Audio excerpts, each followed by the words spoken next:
जूते का आविष्कार कैसे हुआ, इस पर एक कहानी है।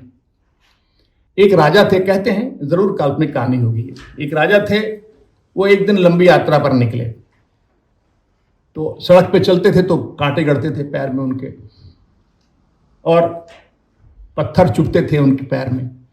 तो लौट के उन्होंने कहा अपने मंत्रियों को कि सारी जगह कालीन बिछा दो। उन्होंने सोचा बड़ा परोपकार कर रहे हैं हम। मंत्रियों ने कहा कि यह संभव नहीं है कि सारे सड़कों पर कालीन बिछ जाए। ये दुख जो होता है कांटे गड़ने से पैरों में और पेबल गड़ने से, वो नहीं हो लोगों को, ये संभव नहीं है, इतना धन हमारे पास नहीं है। तो एक अच्छे मंत्री ने कहा कि महाराज आप कहाँ कहाँ कालीन बिछाइएगा, क्यों नहीं हम लोगों के पैर में ही कुछ ऐसा पहना दें कि वो उनको कांटे नहीं चुभे, उनको पत्थर नहीं गड़े, उनके पैर दुखे नहीं।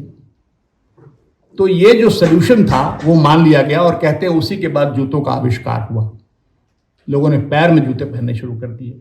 तो भगवत गीता क्या करती है कि आपके पैरों में जो, आपके जीवन में जो कांटे गड़ते हैं, जो पत्थर चुभते हैं, जो कष्ट होता है, सारी दुनिया को आप ठीक नहीं कर सकते। आप पर कष्ट तो आएंगे, पुनर्जन्म दुख आरयम शाश्वतम। भगवान ने भगवत गीता में कह दिया कि जब आपका पुनर्जन्म होगा तो आपको दुख तो आएंगे ही, और स्वयं भी जब वो अवतार रूप में प्रकट होते हैं, कृष्ण के रूप में, राम के रूप में, तो उनको देखिए कितने दुख आते हैं। बाहर में नहीं आते, युद्ध होता है, बाण लगता है, मृत्यु किसी की होती है, पिता की मृत्यु से कितना दुख होता है, बताइए, दशरथ की मृत्यु हुई, तो ये तो आएंगे। लेकिन अंग्रेजी में एक बड़ी अच्छी कहावत है, पेन इज इनएविटेबल। दुख का कोई समाधान नहीं है, लेकिन सफरिंग इज ऑप्शनल।